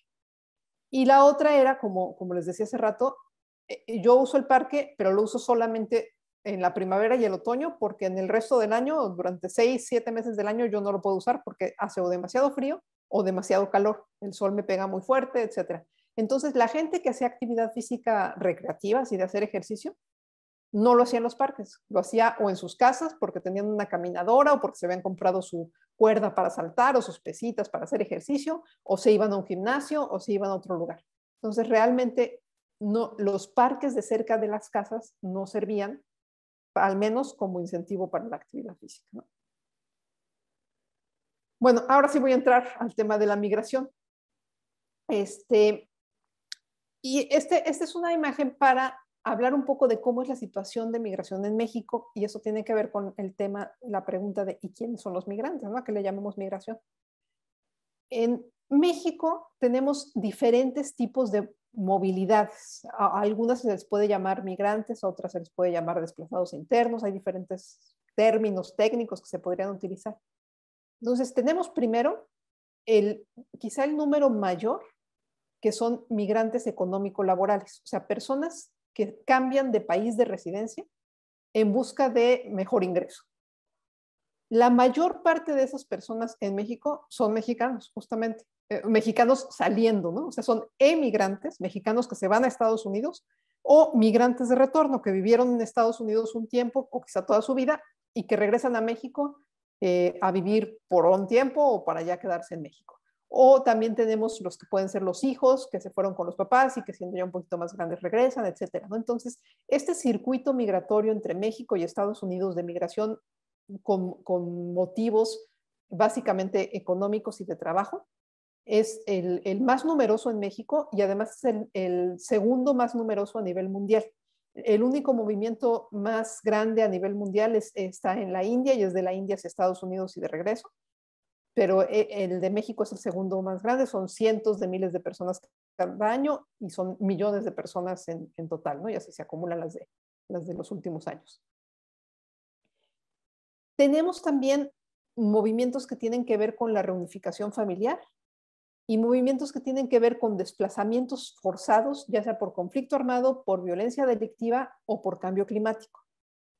Y este caso se ve entre personas mexicanas, pero también entre las personas que no son mexicanas. Entonces tenemos, les decía que las caravanas son lo que más representa esto, ¿no? Pero estos migrantes mayoritariamente centroamericanos que salen sobre todo de Honduras, Nicaragua y El Salvador, por una combinación de razones. Si uno les pregunta, muchas veces también dicen, pues es para buscar una mejor vida, es porque no tengo ingresos en el lugar donde vivo, pero casi siempre también viene una historia de, pues no tengo ingreso porque yo tenía un puesto en el mercado, pero entonces vinieron las pandillas, me empezaron a querer cobrar dinero y pues yo mejor salí corriendo, ¿no? O directamente un día me golpearon, me amenazaron y pues yo mejor salí corriendo. O dijeron que se iban a llevar a mi hija o dijeron que iban a reclutar a mi hijo en una pandilla. Entonces hay una combinación de motivos. Y además se junta este tema de, bueno, desastres naturales muy probablemente asociados al cambio climático. Están los huracanes que periódicamente han estado golpeando a esta región, sobre todo a Honduras, y que entonces también se mezclan con las otras razones, ¿no? O sea, es la historia de, pues yo tenía una casa en Honduras, pero vino el huracán, se inundó mi casa, perdí todo lo que tenía, no lo voy a recuperar a menos que me vaya a Estados Unidos a ganar en dólares. Entonces me tengo que ir a Estados Unidos. Esta movilidad, les decía, viene principalmente de Centroamérica, pero viene también del Caribe. El caso de haitianos ha sido también muy visible, pero también vienen desde Cuba. Y viene también desde Sudamérica. En algunos casos, por ejemplo, son personas que viajaron de Haití, viajaron a Sudamérica, principalmente a Brasil, a Chile, y que cambiaron las condiciones en esos países y ahora pues les resultó una mejor opción moverse otra vez hacia el norte y tratar de llegar a Estados Unidos cruzando por México. También hay personas que están viniendo de África, pero también de Asia. En números son menos, pero pues están presentes, que generalmente viajan primero a Sudamérica, y por eso les decía que la variante Omicron no es que llegue por esa vía. Llegan a Sudamérica y se mueven hacia arriba por el continente. Y esto tiene que ver en parte con la posibilidad de llegar a algunos lugares sin visa. Por ejemplo, Venezuela por mucho tiempo ha dejado entrar a personas de casi todas las nacionalidades sin ninguna visa. Entonces llegan por Venezuela, cruzan hacia Colombia y de ahí o cruzan directamente por mar hacia alguna zona de Centroamérica, caminan por Centroamérica, llegan a México, cruzan México de diferentes maneras y tratan de internarse en Estados Unidos, ¿no? Entonces son rutas migratorias diferentes para diferentes poblaciones que llevan consigo una serie de riesgos realmente muy, muy dramáticos. Y bueno, que lo que nos muestran es que las personas siempre buscamos sobrevivir, buscamos una mejor vida, y algunas están dispuestas a enfrentarse a riesgos muy tremendos porque sus circunstancias del lugar de origen pues se volvieron insoportables, insostenibles, ¿no? Y muchas de estas personas no mexicanas, las razones por las que salen de sus países los harían tener, digamos, derecho a pedir asilo. El asilo o el refugio internacional se concede, de acuerdo a la mayor parte de los tratados internacionales, a personas que en su país de origen tienen un miedo, o se dice un miedo fundado, de que en su país de origen su vida corre un peligro serio y que su país no los puede proteger de ese peligro serio, ¿no? Ya sea desde que en su país son potenciales víctimas de un genocidio porque pertenecen a un grupo al que quien tiene el poder en ese país en ese momento desea eliminar, hasta porque son perseguidos por una razón política o porque hay un conflicto armado tan fuerte en su país que realmente piensan digamos, con razones fundadas que su vida puede correr peligro. Estas personas tienen entonces el derecho internacionalmente a solicitar refugio en otro país. Pero cada país y cada región, y hay acuerdos y demás, tiene políticas migratorias que facilitan o dificultan el ejercicio de ese derecho. En el caso particular de México, La cuestión es que estamos pues sirviéndole un poco, no un poco, un bastante, de filtro a Estados Unidos, justamente porque por nuestra posición geográfica como país, muchas personas, dado que es más fácil cruzar la frontera sur de México que la frontera sur de Estados Unidos, está menos vigilada nuestra frontera, es más fácil transitar por ella en comparación con la frontera México-Estados Unidos, muchas personas consideran una mejor estrategia llegar a México y de ahí tratar de cruzar Estados Unidos, ¿no? Somos la frontera terrestre, digamos, más fácil de entrada a Estados Unidos. Las otras, como pueden ver en el mapa, pues serían llegar por mar o llegar por tierra desde Canadá, que también tiene muchos controles migratorios, entonces no es fácil. No es que sea fácil el tránsito, insisto, o sea, el cruce, por ejemplo, de Centroamérica, de Sudamérica a Centroamérica, por esta zona que se llama el Darién, está asociado a un gran riesgo de muerte. Lo mismo el cruce por algunas partes de México y lo mismo el cruce por algunas partes del desierto o de la frontera entre México y Estados Unidos. Pero bueno, es la ruta elegida por muchas personas, dado que no se les concede fácilmente el asilo o la posibilidad de hacer esta migración por causas regulares, ¿no? Entonces, este es el panorama de quienes están moviendo por México. También hay desplazados mexicanos, y por eso les decía de esta investigación, desplazados por la violencia en México, que también tienen un miedo fundado de estar en México y también tienen un miedo, una certeza fundada de que el gobierno mexicano no los va a proteger y que quieren pedir refugio en Estados Unidos. Entonces, no son solamente los extranjeros los que están en esta situación, y todos ellos, pues en algún momento, o muchos de ellos, terminan en la frontera norte de México, en estas ciudades, por ejemplo, donde yo estoy, en Tijuana, esperando o tratando de cruzar a Estados Unidos. Entonces, lo que tenemos en México es un panorama donde tenemos lo que se llama flujos mixtos de migración, con diferentes nacionalidades, trayectos múltiples, porque antes era todo más o menos sencillo, ¿no? Los mexicanos migrábamos a Estados Unidos de un pueblo en México a un lugar en Estados Unidos y de regreso, y esa era una ruta ya más o menos conocida. Eso se ha ido complicando cada vez más. Y la otra cosa es que en México cada vez más tenemos migrantes que no son solamente hombres jóvenes, que son los que suelen componer a los flujos migratorios laborales, sino son también mujeres jóvenes, niños, niñas y adolescentes, adultos mayores, y eso hace que los riesgos en salud sean diferentes. Si bien los hombres jóvenes tienen en general mejor salud y sus riesgos a la salud tienen que ver pues con su trabajo, con lo que hacen en el camino, para estos otros grupos de población ya hay otra serie de enfermedades o de problemas de salud que hay que tomar en cuenta. Entonces, me voy a saltar un poco porque veo que ya vamos un poco tarde. Los diferentes perfiles y tipos de migrantes tienen diferentes necesidades de atención. Los migrantes laborales son quizá los que tienen menos riesgos, pero sí pueden tener riesgos laborales, por ejemplo, o si durante su trayecto migratorio corren riesgos, pues también hay accidentes, violencias y demás, ¿no?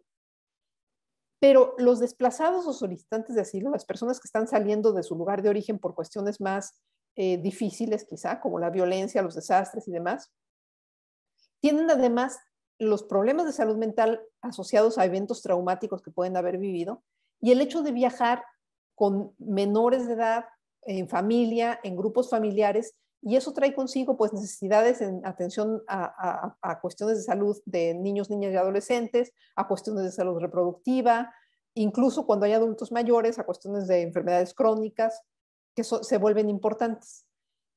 Además, los migrantes que ya están asentados, los inmigrantes, tienen una serie de condiciones, pero los migrantes que no están asentados, esos que están en tránsito, tienen condiciones todavía más difíciles porque normalmente no tienen tiempo o no han tenido tiempo de conseguir un trabajo, de conseguir un lugar seguro donde vivir, un lugar estable, pueden tener situaciones de inseguridad alimentaria y eso obviamente va a afectar su salud. Entonces ahora les voy a platicar con un poquito más de detalle de esta investigación que les comenté hace rato sobre la prevalencia de anticuerpos contra SARS-CoV-2 en los migrantes en Tijuana, donde los migrantes se refiere justamente a estos grupos más vulnerables. Y ahorita les muestro los criterios de inclusión. Es un trabajo que hicimos en colaboración con la Universidad de California, San Diego y San Francisco. Ahí están los nombres de los investigadores principales. Y lo que queríamos era conocer, bueno, teníamos varios objetivos, pero ahorita me voy a concentrar en conocer la prevalencia de anticuerpos contra SARS-CoV-2 en migrantes en Tijuana. Hicimos una encuesta transversal, no fue probabilística, no pudimos hacer una selección aleatoria de a quienes entrevistar, pero fue una encuesta en varios albergues.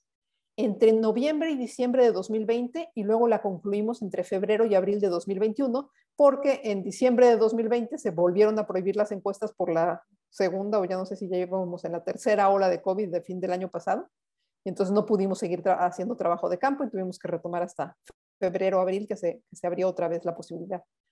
Estuvimos tomando muestras de sangre para hacer pruebas de anticuerpos que se enviaron a este laboratorio en San Diego, en California, y además el hisopado nasal y otras muestras de biológicas. Y tuvimos un cuestionario con datos sociodemográficos sobre migración, violencia y, bueno, varios otros temas. Y aquí está. ¿A quiénes les llamábamos migrantes aquí? Bueno, queríamos justamente detectar la situación en esta población que es quizá la más vulnerable. Entonces dijimos, las personas para ser incluidas tienen que o bien haber nacido en un país de Latinoamérica o el Caribe diferente de México, o bien haber nacido en México, pero un estado que no sea Baja California. O sea, lo que queríamos eran personas que no fueran locales, digamos, ¿no? Y eso tiene implicaciones pues, en el tema de que sí sean migrantes, por un lado, pero además que son personas con menos redes sociales, probablemente. Lo acotamos a países de Latinoamérica y el Caribe, en parte por el tema del idioma, pero también para concentrarnos en estos que son los más frecuentes migrantes en tránsito a través de México. Y luego dijimos, además queremos que no sean inmigrantes ya sentados, sino que sean en tránsito.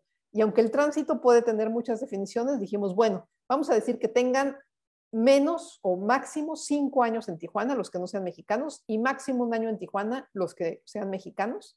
Y además los que sean mexicanos tienen que haber sido deportados o desplazados. O sea, no le estamos apuntando aquí a la población de los mexicanos en el circuito migratorio México-Estados Unidos, que es un circuito de migración laboral, sino los que están en Tijuana, porque aunque sean mexicanos, vienen de un lugar que no es Baja California y salieron de su lugar de origen porque los desplazó la violencia, básicamente, que es lo que pasa en México, o acaban de regresar porque los deportaron desde Estados Unidos. O sea, es una población móvil y en condiciones de vulnerabilidad.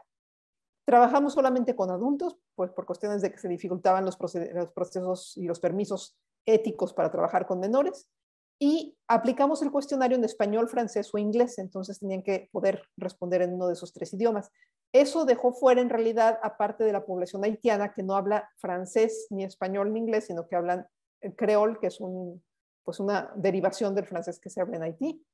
Y entonces a algunas personas les dejaron fuera, aunque muchos de los haitianos sí hablan francés o incluso ya hablan español e inglés. Esto es uno de los resultados que me pareció interesantes compartirles. Le llamamos lo que tiene que ver con el impacto social, ¿no? Entonces, si nos fijamos en las barras, la cuarta, la quinta y la sexta, las 3 de hasta la derecha,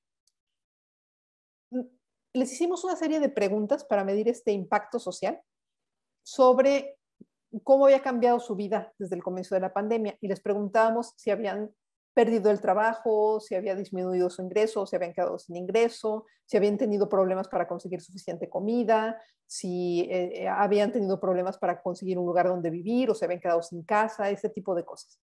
Y hicimos una variable donde si decían que les había pasado cualquiera de esas cosas, considerábamos que habían sufrido un impacto social por el COVID. Y lo que vemos, otra vez les pido que se fijen en las barras azules, que son los albergues, fue que el 90% de las personas sí había tenido alguno de estos impactos sociales. O sea, había sido muy, muy fuerte el impacto social del COVID en esta población. Para ponerlo en contexto, más o menos al mismo tiempo hicimos una encuesta en hogares en Baja California, o sea, de la población pues, que vivimos en este estado, y ese porcentaje no pasaba del 50%. Entonces, aquí casi todos habían tenido algún grado de impacto social. Y luego les preguntamos también sobre impactos sobre sus procesos de migración. Por ejemplo, si se había interrumpido su proceso de solicitud de asilo en Estados Unidos, si se había retrasado la entrega de su permiso para estar en México, la tarjeta de visitante por razones humanitarias o algún otro permiso. Y casi más de la quinta parte, el 22.9%, dijo que sí, que se había retrasado alguno de sus trámites y se había tenido que quedar en Tijuana a la espera de que siguieran sus trámites debido a que había empezado la pandemia de COVID. Les preguntamos también si habían experimentado un incremento en algún tipo de violencia. Les preguntábamos por violencia tanto por parte de la pareja o de algún miembro de su grupo con el que estaba viajando, o por parte de autoridades migratorias, la policía, diferentes fuentes de violencia, ¿no? Y ahí tenemos que el 37.5% de las personas decían que desde que había empezado el COVID se había incrementado su experiencia de violencia. En la mayor parte de los casos se refería a violencia por parte de autoridades, ¿no? De policía, básicamente, la policía municipal. O sea, sí hubo un impacto social del COVID-19 muy fuerte entre las personas migrantes, este grupo de personas migrantes, ¿no? Y esto es uno de los resultados de la seroprevalencia. Lo que vemos es que los que están marcados con la flechita roja son aquellos en los que las diferencias eran estadísticamente significativas. Entonces, la seroprevalencia total fue de 54.1%, o sea, más de la mitad de las personas ya habían estado en contacto con el virus. A lo mejor no se habían dado cuenta, no habían tenido la enfermedad COVID, pero sí habían tenido la infección por el virus, el 54%. Esos porcentajes eran parecidos entre hombres y mujeres, un poquito más alto en hombres, pero no era estadísticamente significativo, 54.7 contra 53.4. Eran un poco más altos en los que trabajaban, en comparación con los que no trabajaban, 56.9 contra 52%. Eran más frecuentes, pero solo un poquito más, en quienes habían dormido en lo que le llamamos ahí lugares de riesgo, o sea, por ejemplo, dormir en la calle. Básicamente es eso, ¿no? Dormir en la calle, dormir en la canalización del río, dormir en un coche, dormir en algo que no sea una habitación, pues, ¿no? 54.9%, y quienes no, 53.9%. Pero las diferencias que sí observamos como estadísticamente significativas fueron que quienes habían estado en algún tipo de detención migratoria, y eso puede ser quienes cruzaron Estados Unidos, los detuvo la patrulla fronteriza y los mantuvo en algunos de estos lugares de detención migratoria que tienen en Estados Unidos y luego los regresaron a México.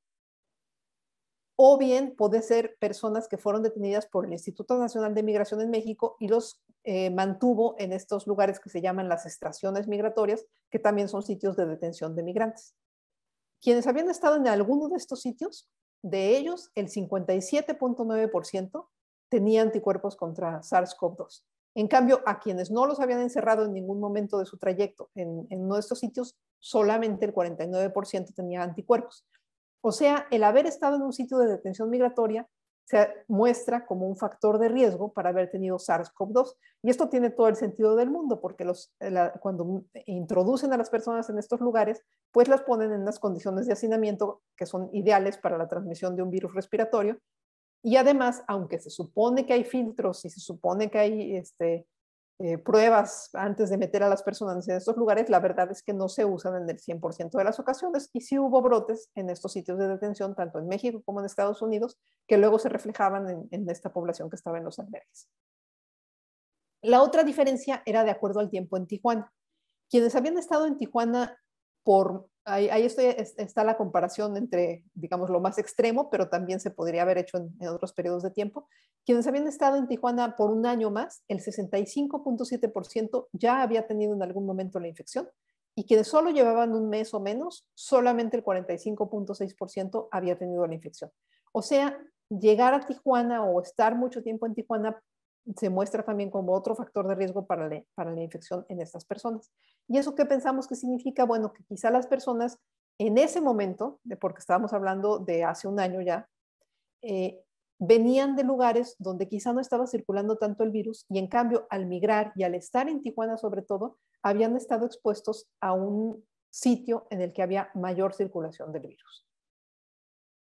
Igual para situar, para poner esto en contexto, más o menos al mismo tiempo, a finales del 2020, se levantó la Encuesta Nacional de Salud y Nutrición COVID, donde hicieron también pruebas de seroprevalencia, y a nivel nacional en México la seroprevalencia en ese momento era de 25%, o sea, más o menos la mitad de lo que nosotros encontramos. En la encuesta que les comentaba, que la hicimos en 3 ciudades de Baja California, en las 3 ciudades más grandes, encontramos una seroprevalencia de 21% en febrero del 21, o sea, más o menos al mismo tiempo. O sea, otra vez, en los albergues había el doble o más de seroprevalencia de anticuerpos contra COVID. Y el Instituto Mexicano del Seguro Social levantó información sobre personas que iban a consulta en sus unidades de salud, ya sea en clínicas o en hospitales, en diciembre de 2020, y encontró que la tercera parte tenía anticuerpos contra COVID, independientemente de la razón por la que fueran a solicitar consulta. En la región norte, de la cual es parte Baja California, este porcentaje era de 40.7%, o sea, parece que sí había más circulación del virus en la región norte, pero incluso así era más alta la prevalencia en los albergues que entre la población que estaba acudiendo a hospitales, ¿no? Y eso es importante porque la población que iba a hospitales, bueno, no toda iba por síntomas de una infección respiratoria, pero probablemente la mayoría iba por síntomas de alguna infección respiratoria, muchas de las cuales podrían haber sido COVID. Entonces, aún en esta población que es, digamos, de alto riesgo para tener infección por SARS-CoV-2, era menos la seroprevalencia que la que nosotros encontramos, ¿no? Entonces, se muestra esta relación.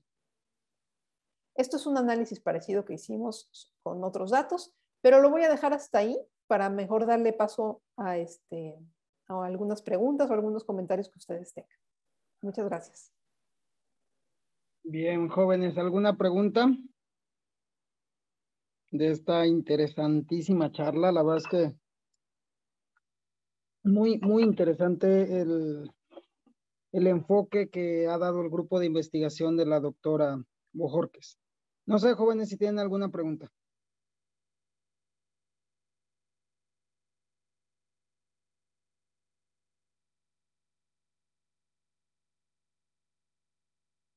Bueno, en lo que se animan a preguntar, doctora, yo sin que suene, no sé cómo decirlo, pero mm, mm, hitleriano, sin que suene una expresión hitleriana. Yo soy de las personas que creo y me he puesto a reflexionar muchas veces de que gran parte de este deterioro del planeta, pues ciclos que vive el planeta, pero ciclos o momentos acelerados. El calentamiento global es un fenómeno natural, obviamente, pero en los últimos años se ha disparado y hay una curva, una curva una línea muy pronunciada de incremento de los factores que promueven el cambio climático, el cambio del clima. Eh, en su opinión y como experta en cuestiones de población, de salud y demás, la explosión demográfica desde su punto de vista, es un factor que tiene que controlarse, que tiene que regularse, que tiene que... ¿Cuál es el papel o el rol que juega esta explosión demográfica en la situación actual del planeta? Ajá. Sí, bueno, no es exactamente mi área de experiencia, pero lo que sí puedo decir es, em, actualmente el tema de la explosión demográfica ya es menos preocupante que el tema del envejecimiento poblacional. Sí. Entonces, por ejemplo, un caso así paradigmático es China, ¿no? Que estuvo tratando de contener su explosión demográfica con la política de solo permitir un hijo a cada familia y que ahora ya les están permitiendo dos y al rato ya les van a empezar a pagar por tener tres, ¿no? Sí, Porque sí. el problema que tenemos con el envejecimiento poblacional es muy grande porque quienes estamos en edad productiva tenemos que producir para cuidar de los menores, los niños, y de los adultos mayores. Y cada vez hay más adultos mayores a los que hay que cuidar. Eso se relaciona con cosas realmente muy preocupantes, como la crisis de las pensiones, por ejemplo. Estas jubilaciones que algunas generaciones disfrutaron en México. Bueno, no, en México muy pocas personas tienen una jubilación en realidad, pero incluso quienes la tenían, para la generación de nosotros ya no va a ser tan seguro que alcance el dinero para nuestra jubilación porque las jubilaciones son mantenidas por los impuestos que pagan quienes todavía están en la edad laboral y eso ya no va a suceder, porque la producción que requiere de alguna mano de obra o de profesionales que hagan cosas se dificulta cuando no hay jóvenes o adultos en edad de laborar. Entonces, en ese sentido, no es tan fácil decir deberíamos de ser menos personas, ¿no? Por otro Sí, lado, es cierto que el aumento en el número de personas, la densidad poblacional, sí ha tenido consecuencias sobre el medio ambiente. Pero no es tanto el número de personas, sino probablemente los modos en que hemos producido y en que nos organizamos las personas. sí. Para ir hacia los temas que sé, En el tema de la epidemiología, por ejemplo, el aumento en los casos de algunas enfermedades transmitidas por vector, como el dengue, el chikungunya, el Zika, todos estos, sí tiene que ver con que crecen las ciudades, se expanden las manchas urbanas hacia zonas que anteriormente eran bosques o que anteriormente eran selvas, y entonces empiezan a entrar cada vez más en contacto los vectores con las personas, ¿no?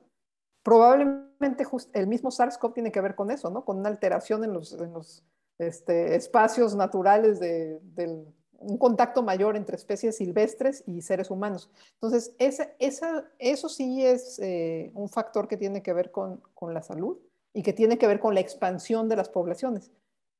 Pero eso tiene que ver no solo con el número de personas, sino con la manera en la que se establecen los espacios urbanos, volviendo al tema de los espacios urbanos. Con espacios Sí, urbanos bien manejados, no tendría por qué pasar eso o sería más fácil que no pasara. El tema de cómo mantener espacios urbanos que no provoquen mayor calentamiento tiene que ver con diseño urbano, no tiene que ver solamente con el número de personas. Entonces, claro. creo que sí hay que como cuidar qué tanto es una cosa y qué tanto es otra. Y no es fácil tener políticas al respecto, porque si no, le hacemos como China y decimos, que ya no nazcan más niños, y al rato a Sí, ver quién sí. mantiene a los adultos, ¿no? A los adultos Por mayores. eso, por eso decía en tono irónico que incluso esa frase podría sonar hitleriana. Y no es no es la intención, más bien es una reflexión. En ese mismo sentido, eh, otra cosa que yo también me he puesto a pensar es que luego la medicina, como un invento de la civilización humana, pues ha eh, permitido que los humanos vivamos eh, más tiempo, ¿no? Prueba de ello son las vacunas. Si no hubiese vacunas, mucha gente hubiera muerto durante la pandemia y así hubiera muerto mucha gente de otras enfermedades, como fue la muerte por viruela cuando no había vacunas y con alteraciones por sarampión, por cólera, por todas estas enfermedades. En ese sentido, la medicina ha promovido, y digo, viéndolo desde un punto antropocéntrico o antropocentrista, que bueno, ¿no? Todos queremos vivir más, todos queremos vivir en las mejores condiciones, todos queremos tener una calidad de vida mejor, pero lo cierto es que desde un punto de vista más biológico, los humanos estamos viviendo, alargamos mucho nuestro periodo de vida, más allá del que quizás fuese de manera natural, ¿no? A lo mejor decirlo suena incluso hasta sencillo, puesto que a nadie le gustaría morir de manera joven, pero la medicina ha propiciado eso, que los humanos vivamos más tiempo y consumamos más recursos de todo tipo, recursos naturales, económicos, de todo tipo. Y eso también ha promovido pues un reacomodo, digamos, del planeta, que también nos tiene pues en parte en esta situación.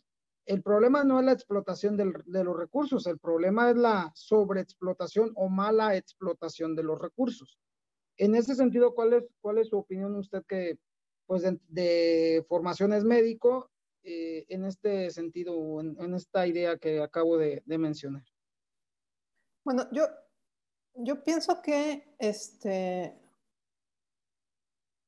o sea, como decía hace rato, a los seres humanos nos gusta siempre estar pensando en causas y efectos. También nos gusta siempre estar inventando cosas nuevas, ¿no?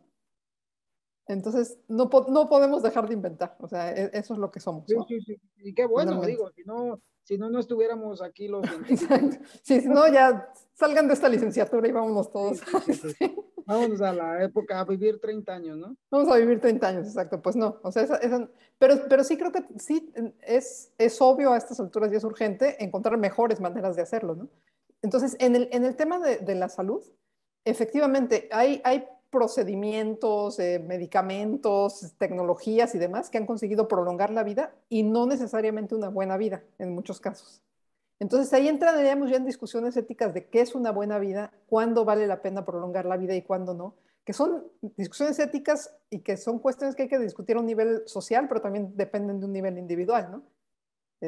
Cada uno de nosotros a la hora de la hora a ver si decimos, sí, está Sí, bien sí, ya, sí, sí, ¿no? sí, sí. Ya fue mi periodo ya. Ya, ya, ya no quiero Este, contaminar, ya, ya ya, no quiero, ya. exacto, ya estoy gastando mucho el planeta, ya me voy. Pues no. Exacto. Eh, pero, pero sí, sí, sí creo que desde un punto de vista, o sea, que eso ya entra en el terreno de lo ético médico de la clínica, pero también en salud pública hay una ética al respecto, y es el tema sobre todo de la equidad, ¿no? En esto. Entonces, cuando estas intervenciones lo que consiguen es favorecer a unos y desfavorecer a otros, tenemos un problema ético en salud pública, como es el caso ahora de las vacunas. Este, si estamos teniendo vacunas que están haciendo que en algunos países la gente ya no se enferme, pero en otros países la gente se sigue enfermando y se sigue muriendo y además sigue incubando nuevas variantes y variantes y variantes como se está sucediendo en África, es una cuestión de ética, pero además es una cuestión práctica. Entonces, es un problema de reorganizar, ¿no? Todo el sistema. Sí, sí, sí, sí, sí.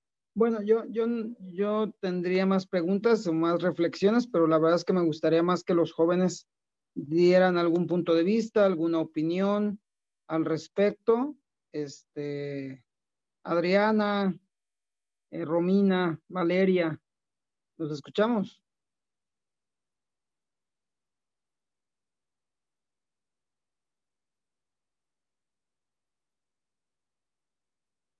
Y si no, les hacemos examen. Pues me gustaría decir, tomando en cuenta el ejemplo de lo del parque, yo vivo cerca de uno y como dijo el profe, uno quiere, pues más que nada decir, ah, lo tengo cerca, voy a ir a hacer ejercicio todos los días, pero pues la verdad, pues el tiempo y eso, pero eso de los parques, que es algún factor que ayuda a mejorar la salud de las personas, es muy cierto, ya que yo conozco gente que padece, no sé, de depresión o de algún problema emocional y la mayoría va al parque a por lo menos a tener como que sea su medicamento diario de ponerse felices e iniciar el día. Ujú.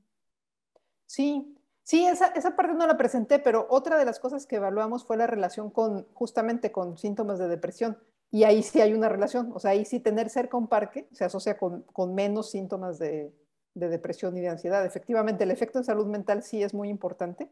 Y una cosa interesante ahí es que se ha visto, nosotros no medimos el verdor del parque, pero parece que mientras más verdes los parques, más tienen ese efecto.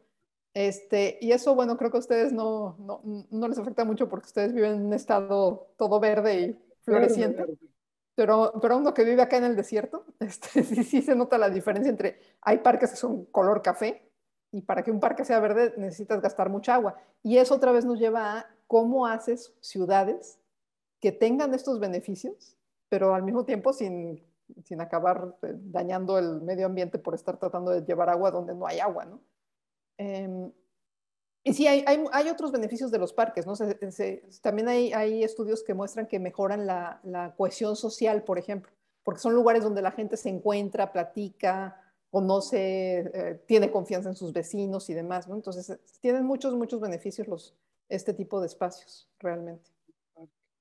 Sí, son cosas que a veces uno da por, bueno, no, es que no se pone uno a reflexionar, ¿no? Pero en realidad son espacios de esparcimiento, de convivencia familiar, incluso en este nuevo nivel de vida donde muchos padres llegan en la noche o llegan ya pasadas las 6 de la tarde a su casa después de una jornada de trabajo. Pues es un espacio donde pueden convivir un poco con sus hijos, aventar una pelota, etcétera, etcétera, ¿no?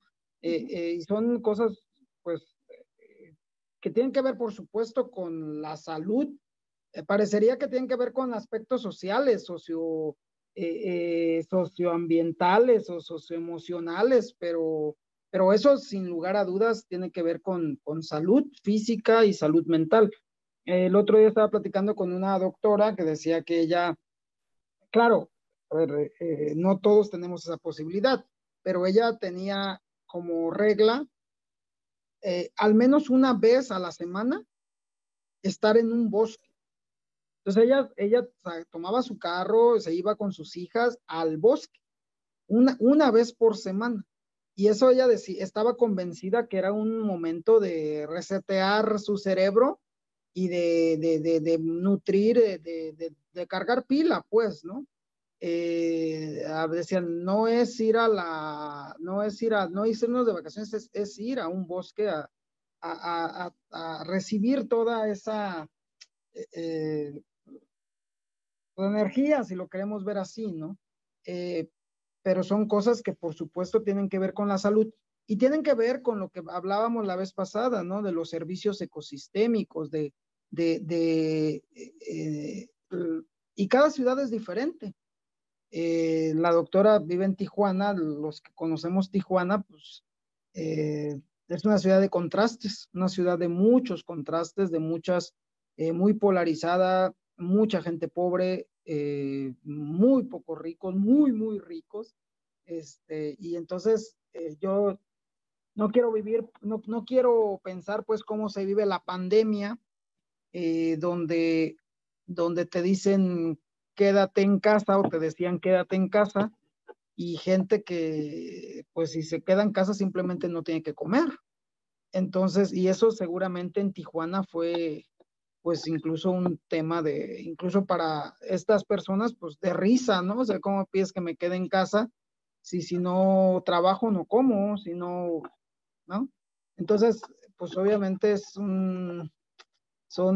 y tiene que ver con lo que decía la doctora, ¿no? Con la falta de equidad, de distribución, de pobreza, que tiene que ver, por supuesto, con el tema de la migración, ¿no? O sea, son problemas que a veces uno no se imagina. De verdad es que uno no se imagina lo que viven estas personas y, por supuesto, que tiene que ver con la salud, pues, de ellas y del lugar a donde llegan. Del lugar a donde llegan y del cambio del entorno, de, de cambios, ¿no? En el entorno, en las ciudades, en las colonias, y que por supuesto tienen que ver con salud. Esto súmanle factores, el consumo de alcohol, de tabaco, de un montón de cosas que vienen acompañados de depresión, de tristeza, de sentimientos humanos, ¿no? El alcohol se convierte en un acompañante seguramente en esos, sacarte de esa realidad tan terrible que muchas personas pueden estar viviendo, ¿no? O sea, creo que son temas muy complicados que uno conecta, a veces no sé, pues ni siquiera se los imagina, pues, ¿no? ¿Algún otro comentario, jóvenes?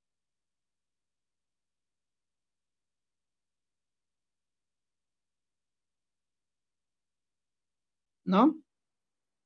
Dice Jania, el virus despierta profundos temores y ansiedades en individuos.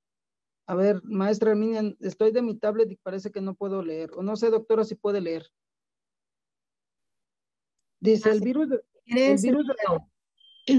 Dice, el virus despierta profundos temores y ansiedades en individuos y sociedades. ¿Cuáles son las consecuencias para la salud pública si las personas manifiestan ese miedo poniéndose en contra de los refugiados? Pues sí, es un problema muy grande y es un problema frecuente, de hecho, ¿no? Y por eso la Organización Mundial de la Salud ha insistido mucho en que no se le llame, bueno, al principio, ¿no? Que decían el virus chino o el virus africano o la variante africana o lo que sea, ¿no? Porque es muy fácil que las personas empiecen a estereotipar y empiecen a decir, es culpa de, ¿no? Es culpa de los otros, nos lo trajeron de fuera. Aquí en la frontera es muy curioso porque California, en California la gente dice, es que viene de México. Y en Baja California la gente dice, es que viene de Estados Unidos, ¿no? Y en realidad, pues quién sabe de dónde vino por primera vez, ¿no? Es muy difícil saberlo. Entonces, bueno, digamos, si lo pensamos así solo como consecuencia para la salud pública, quizá lo principal es que la gente piense que solamente viene de los que vienen de fuera y que entonces de los que estamos aquí no me puedo contagiar. Y eso es algo que sí se ha observado, que hay como una distorsión de la percepción del riesgo, donde casi todos pensamos que, por ejemplo, si es nuestra familia, no nos vamos a contagiar.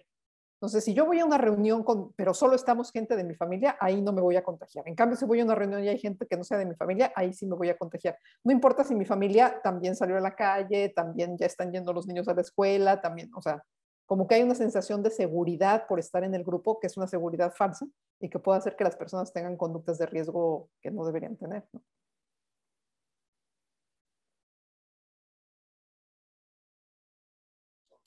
Muchas gracias, doctora, por su amable respuesta. No sé si los chicos tengan alguna otra intervención o duda, comentario.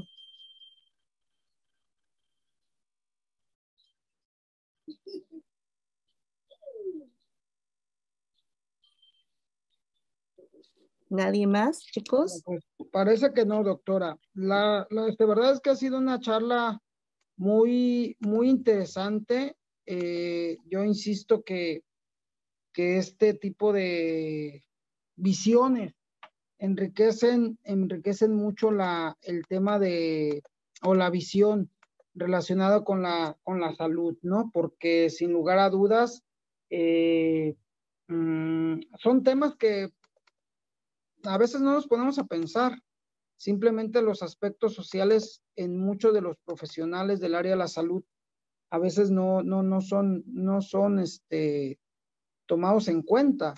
Y aquí de lo que se trata es de eso, pues de cambiar enfoques y de ponernos a pensar cosas, el origen, ¿no? De muchas problemáticas. Cuando uno, por ejemplo, piensa en la aparición de un cáncer, de un tumor, pues normalmente piensa um, en mutaciones, o piensa en susceptibilidad genética, o piensa en este tipo de cosas propias de la biología del individuo. Pero la verdad es que muy poco nos ponemos a pensar en el tema del entorno en donde vive el sujeto, y además de los factores socioemocionales a los que está expuesto este individuo. Eh, mm, Decimos, bueno, en la mayor de los casos decimos, bueno, es que esa era un agricultor, estaba expuesto a plaguicidas o estaba expuesto a metales, era un minero, etcétera, etcétera, pero a veces tiene que ver esos factores desencadenantes de los tumores o de las infecciones, no son propiamente factores químicos, sino pueden ser factores sociales, el estrés, el mal dormir, etcétera, etcétera, esos factores que tienen que ver con socioemociones o factores socioemocionales, los que pueden ser factores desencadenantes de enfermedades de índole biológico, no molecular. Entonces creo que este es otro enfoque que la verdad es que a veces pasa desapercibido, lo pasamos por alto, ¿no? No sé, doctora, ¿qué opina al respecto? Sí, claro. Y creo que sucede de los dos lados, ¿no? Porque a veces los que usamos más estos enfoques sociales, decimos lo simplemente biológico, ¿no? Sí. Y no es tan simple tampoco lo biológico. Y no está desligado, ¿no? Son toda una red de causas y de relaciones que hay que tomar en cuenta. Entonces, pues sí, cada uno nos especializamos quizá en algún área porque tampoco podemos hacer de todo todos. Y yo creo que por eso es importante justamente estos trabajos en grupos, ¿no? En grupos de diferentes disciplinas y abordar los problemas con todas estas ópticas o diferentes ópticas al mismo tiempo en la medida de lo posible, porque creo que le dan mucha riqueza. En este trabajo de los espacios públicos, por ejemplo, a mí no se me hubiera ocurrido pensar en el tema de qué tan verdes son los parques, ¿no? Y en cambio, las colegas que se dedican a eso, bueno, pues ellas hacen hasta inventarios de cuántas especies y la variedad de especies y no sé qué, y entonces relacionan si hay más variedad o menos variedad de especies con temas de salud, por ejemplo, que a mí nunca se me hubiera ocurrido, ¿no? Entonces, uno diría, ay, bueno, simplemente que esté verde. No, no es simplemente, o sea, depende de qué verde, de cuántos tipos de verde, o sea, son un montón de cosas que pueden tener que ver. Entonces, Yo creo que mientras más miradas le pongamos, más se vuelve más interesante. La percepción de belleza, ¿no? Ahorita estoy pensando que aquí en Tepic hay un parque lineal de no sé cuántos kilómetros que corre toda la ciudad, atraviesa esta ciudad, y ahorita usted dice que está verde. Pues efectivamente el parque está verde. Hay mucha vegetación, pero vegetación es un zacate de casi 2 metros de alto, o sea, el parque está verde, ¿no? Pero no, seguramente la percepción de la gente, pues no es lo mismo que estuviera bonito, cuidado, tendría un efecto más benéfico para la salud que estar prácticamente abandonado el parque, aunque esté, o sea, son cuestiones de cómo tu cerebro percibe ese verdor o ese entorno, ¿no? Más que, creo que son cosas ya, incluso ya entramos hasta temas un tanto que la ciencia no puede explicar, ¿no? De percepción, que más bien que es muy difícil de medir o de cuantificar o de valorar todos estos aspectos que pues efectivamente, ¿no? Si el parque no es lo mismo un parque ahí abandonado a un parque verde, cuidado, un parque como nos lo imaginamos, como tendría que ser un parque, ¿no? Entonces, sin lugar a dudas son factores que son importantísimos y que tienen un efecto en la salud, sin lugar a dudas, en la depresión, en la ansiedad, en enfermedades mentales, ¿no? Pues muy bien, doctora, muchísimas gracias. Por ahí le vamos a pedir a los chicos a ver si no sé, doctora, si tiene 5 minutos más que nos regale de su tiempo para platicar con usted ya de manera, aspectos más técnicos del programa, si tiene tiempo, ¿sí? Entonces, si es así, le vamos a pedir a los chicos que abandonen la sala, no sin antes agradecerle a nombre de la coordinación. No se pudo conectar la coordinadora de la licenciatura, pero a nombre de la coordinadora, la doctora Alma Betsaida Benítez Trinidad, quien es la coordinadora de la licenciatura en biomedicina, pues le damos las gracias por participar en este curso, un tema bastante interesante, y en los próximos días, mañana, pasado, haremos llegar la constancia correspondiente de su participación, ¿no? Muchísimas gracias. Y entonces les pediríamos a los alumnos que si nos dejan seguir platicando con la doctora, y te damos por terminada la sesión del día de hoy. Gracias, adiós. Gracias. Gracias. Ay, pero que nada más Alexis me dijo que tenía problemas, que no tenía luz en su casa, por eso no se conectó. Muy bien, Valeria. Muchas gracias. Bye. Bien. Bueno, estamos aquí, doctora, muchas gracias. La verdad es que muy interesante el tema, muy interesante. Justamente es lo que se quiere promover en esta licenciatura, esta visión integral. Es una licenciatura en biomedicina, como le comentamos, pero queremos queremos tocar aspectos de índole social, de índole económico, de índole, o sea, se llama biomedicina ambiental, traslacional. El apellido traslacional tiene que ver porque también en la licenciatura hay un componente que promueve o que quiere promover el hecho de que los estudiantes tengan una visión de trasladar el conocimiento teórico, científico, trasladarlo a la propuesta de solución de problemas de su entorno, ¿no? De ahí viene traslacional. Y el apellido bioambiental, pues viene de este concepto de One Health, de tratar de ver no solo la biomedicina humana, ¿no? Como normalmente hay en un curso de biomedicina donde estudias genes, epigenética, metabolómica, proteómica y todas estas áreas, sino más bien ver la salud del ecosistema, en donde por supuesto se incluye el humano. Y entonces aquí obviamente hay cursos de genética, de epigenética, de proteómica, pero hay cursos de microregiones de México, hay cursos relacionados con con comunicación científica, hay cursos relacionados con biotecnología y por supuesto con la parte biomédica clásica, ¿no? Pero para nosotros el aspecto socioeconómico pues también es muy importante porque estamos convencidos de que pues ahora tenemos que cambiar la visión de ver los problemas, pues a veces nos enfocamos solo, claro, como coincido contigo, ¿no? No podemos ser todólogos, pero sí